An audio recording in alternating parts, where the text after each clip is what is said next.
ఓం సాయిరాం. బాబా భక్తులందరికీ కూడా నమస్కారం అండి. అందరూ కూడా సుఖంగా సంతోషంగా ఎప్పుడూ కూడా ఆనందంగా ఉండాలి అని చెప్పి ఆ బాబాగారి తరపున నేను కూడా మనస్ఫూర్తిగా కోరుకుంటున్నాను.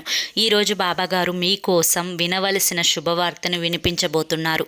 ఎందుకంటే తల్లి, ఇప్పటి వరకు నువ్వు ఎదురు చూస్తున్నావు కదా తల్లి, ఈ శుభవార్త వింటే నా జీవితం, నా అదృష్టం అనేది పండుతుంది బాబా అని చెప్పి నువ్వు కోరుకున్నావు కదా తల్లి. అయితే నీకోసమే నువ్వు వినవలసిన శుభవార్తతో నీ సాయిని వచ్చానమ్మా అని చెప్పి అంటూ ఈరోజు బాబాగారు మనకేదో సందేశాన్ని వినిపించాలి అని చెప్పి అనుకుంటున్నారండి. మరి బాబాగారు ఏ సందేశం అందించినా కూడా అది మన భవిష్యత్తుకు పునాది అని చెప్పి మనందరికీ కూడా తెలిసిన విషయమే కదా. మరి ఎవరైతే బాబాగారి యొక్క సందేశం వినాలి అనుకుంటున్నారో వాళ్ళు కింద @సాయి పిలుపు అని ఛానల్ నేమ్ కనిపిస్తుంది కదా, ఆ నేమ్ కింద ఉన్న టైటిల్ని క్లిక్ చేస్తే మీకోసం బాబాగారు ఏ శుభవార్త తీసుకొచ్చారో అది ఫుల్ వీడియో ఉంటుంది, అందరూ చూడండి.